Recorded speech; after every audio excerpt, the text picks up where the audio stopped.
What's poppin', mango? It's your boy Blacktinder back with another episode, and today's video takes us back to Tokyo right after the very long odyssey I went through to get here. Enjoy.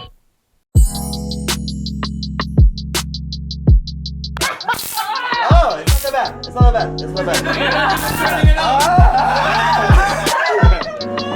bad. Get fired up! After an extremely stressful 3 days, I finally reached the Sakura hostel in Asakusa. I always feel like sharing my taser is best to do sooner than later, so of course, I had to bring out the icebreaker. I'm ready, babe. Oh, fuck! It's not so bad. It's not. Keegan and Charlene were really nice, and they were probably the best couple for me to meet first in Japan because they spoke Japanese pretty fluently, and they've even ran legitimate tours of Japan before. Keegan was definitely a character because he had these roller skates that he basically brought with him everywhere we went, and he also had this samurai doll that he found inside of a trash can in the back of an alley somewhere. I joked that it was probably cursed, and that's probably the reason why he lost his ID and wallet a few days ago. If I hadn't gotten to Japan so late, my plan was to leave the city of Tokyo by now, so I probably would have missed this couple altogether. It turns out Charlene used to work at a Japanese restaurant, so she knew how to chef it up in the kitchen. We went for a walk to the supermarket so she could make us something for dinner. I also want to point out that I found this melon soda that had ice cream on it and 0 melons, so I'm not sure why I ended up buying it, but it was gross. When we got back to the hostel, Charlene made us some ramen bowls. Ironically, my first meal in Japan was actually cooked by an American, and it was actually so good that I can't even complain. But sadly, I've never really been a big fan of eggs, especially hard-boiled, so I had to skip that part of the ramen. There was also this band of Brazilian samba dancers staying at my hostel for some, I don't know, there was like a competition in Tokyo. And I really wanted to go talk to them because they were pretty beautiful, but I was feeling a little nervous. So Keegan told me that I can either go introduce myself to them now, or he was going to go out there and embarrass me in front of them. I figured either way they were about to learn my name, so I might as well go make a good first impression. I actually didn't even realize Keegan was recording me until I was editing this video. Recording him with his camera. Yes, nigga. Yeah. Hey, man, don't ever forget your nigga cloak. Nigga, don't ever. Confidence is key. Confidence is key, cuz. Facts, B. On guard, son. Timberlands, nigga. We started off our night drinking in the hostel before we went to a bar to go play some cards, and there wasn't really many people there because Asakusa isn't really known for its nightlife, but I think I still had a pretty good time. I was hoping I was going to dance tonight, but instead I had some really good laughs because for some reason Keegan decided to bring his rollerblades out to the bar, and by the time we were all done drinking, he was not really able to stand up pretty well, so he was just slipping and falling all over the place. And he was also trying to do some skate tricks and like jump over everything he saw, which really just resulted in him falling on his face a lot. I really had fun tonight, and it definitely made up for the bad couple of days I just survived, so I'm really grateful to these two for making me happy again. My boy also just opened up an ice cream sushi shop in Ohio, so if that sounds as good to you as it does to me, check out Sushi Sweets on Instagram because I'm sure it'll blow your mind. I woke up today excited to have another adventure with Keegan and Charlene, but I could sense a little tension in the air, so I wanted to just give them their space while I just explored Asakusa by myself. I wasn't really too sure where I was going, but I like to walk around new areas just to get myself adjusted and to find landmarks that would be familiar to me in case I ever get lost. On my walk, I discovered the Sensoji Temple. The Sensoji Temple is the oldest temple in Tokyo, built in the year 645. Legend says that in the year 628, two brothers found a statue of the goddess Kannon in the Sumida River, and even though they put the statue back in the river, it always returned to them somehow. The temple ended up being built nearby in honor of this goddess. After exploring the temple for a while, I was kind of hungry, so I wanted to go find some food. So I found this sushi restaurant, and this was actually the first time I ever walked into a building and ordered any kind of seafood for myself. I had to practice for a dinner I was having in a few days, actually. When I finally got back to the hostel, I kind of just hung out for a while before Keegan and Charlene came back, and they seemed like they were in better spirits, so we decided to go out tonight to the bar from yesterday. Along the way, we stopped at Don Quixote's, the one-stop shop for basically anything you might need or want in Japan. We grabbed some alcohol and then headed to McDonald's so we weren't drinking on empty stomachs. Pretty good, actually. What's in it? I don't know. It was called the Mochi Shiratama McFlurry, and it had little mochi dumplings in it and like cornflakes. I enjoyed it, but I've never had a McFlurry before. This was my first time, so I don't really have a reference for you guys so I can compare it. I also saw this scary looking street sign tonight. I'd like to meet the shaky hand that designed this monster. Tonight got a little interesting before we ever reached the bar.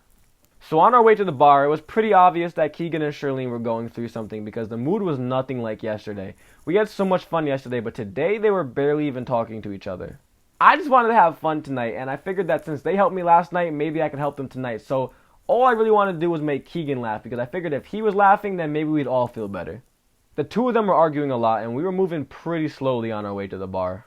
Literally right when we got outside the bar, me and Keegan just finished this bottle of whiskey that we were sharing. And instead of throwing it in the garbage, Keegan took the bottle and just smashed it in the middle of the street.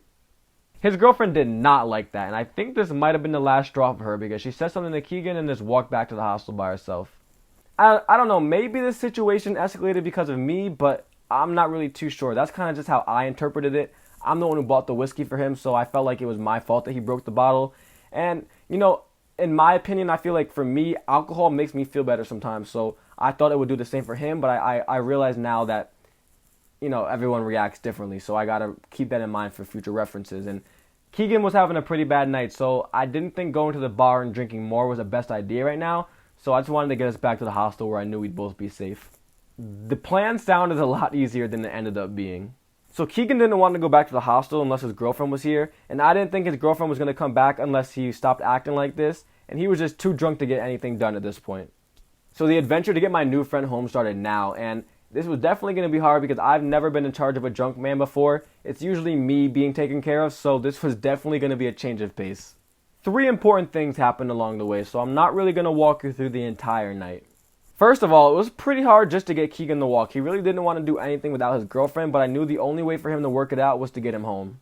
So Keegan ends up getting pretty loud and aggressive with me, and at one point, he's just shouting in the middle of the street for his girlfriend to come back, but she's nowhere to be found. She can't hear him, but there's a hotel next to us, and a manager comes out, and he's like, "You guys got to be quiet. We got guests up here who are trying to sleep." And I'm like, "Listen, man, I'm sorry. My friend's having a bad night. All I want to do is get him home, and we'll leave you alone. Just give me like 5 minutes, and I'll make sure he's gone." So I look at Keegan and I'm like, "Okay, bro, listen to me, please. I know it's tough, but all we got to do is get off this street because the cops are going to be here soon, so we got to just move. If we just get around this corner, if we go to the next street over, you can start shouting again, but we got to move. We cannot be here." My plan worked for about 10 minutes until Keegan started getting angry at me, and he directed all of his frustration towards me now, and he told me that if I don't leave him alone, he's going to hurt me. And, I guess in hindsight, knowing someone for a day, like a day and a half, shouldn't make you trust them enough to not hurt you when they're telling you that they're gonna hurt you, especially when they're drunk and like angry like this. Like he was really worked up. But for some reason I felt like a real connection to this man, and I really felt like I wanted to help him. I saw that he was in pain. He didn't really want to hurt me, but I saw that he was in pain. He wanted to push away everyone who wanted to help him at this point. But I've been there, okay? So I know that sometimes the moments where we really want to be alone the most, those are usually the moments where we most need a friend. I told Keegan that I trusted him too much and that if he really wanted me to leave him alone, he had to punch me in the face right now. Now again, I don't know this guy really. I met him yesterday, we had one good day together, and now he's having a whole meltdown on me. I didn't really have a single reason to stay other than the fact that, I don't know, I wanted to make sure he was safe. And he's also like twice as big as me, so I was pretty sure that if he really did want to punch me in the face, he could probably knock me out with no problem. But at this point, no part of me thought he was going to hurt me. So instead of punching me in the face like I told him to, he makes a fist and he goes like this. He goes, it was kind of like a tap. Like he hit me in the face. He hit me in the face. It happened. That's a fact. But it wasn't like he punched me as hard as he could. That was definitely not all he had in him. He just kind of just tapped me on the face with his fist. It was like a little kiss. It was like, whoop. That was basically all the proof I needed that he wanted me with him tonight. So I tried to keep moving him towards the hostel. And then a few minutes later, Keegan starts pushing me again, like literally pushing me now. And he's like, "Leave me alone. I want to be alone."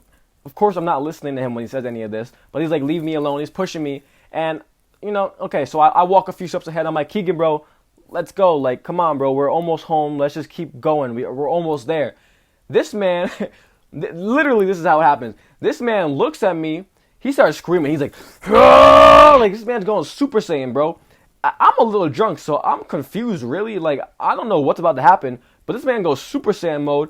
He starts charging at me full speed. He jumps up in the air, and then the man Karate Kid kicks me in the chest. This has never happened to me before.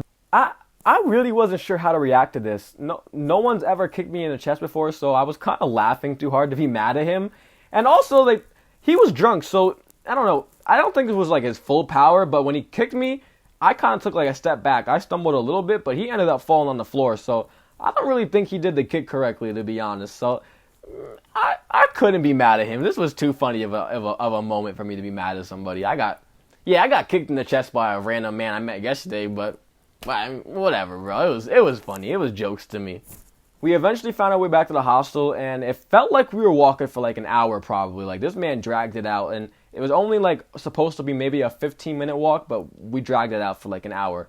And when he finally got back to the hostel, he found his girlfriend, and they went off somewhere to talk to each other. I hung out downstairs for a while, just getting to know some of the other hostel guests, and when I eventually went back to my room, Keegan and Charlene still weren't there, so I was just hoping that they were okay. But I think that's a good place to end today's episode, guys. Thank you all for watching. Thank you for liking and subscribing. Comment down below your favorite way to eat ice cream. For me, if you give me a soft serve twist in a wafer cone, add some rainbow sprinkles on there just for the fun of it, bro. I love that shit. But I'll be in heaven, bro. You give me that, I'm happy. That's all I need for the night. But let me know what you guys think down below. Thank you guys for watching. Live forward, learn backwards.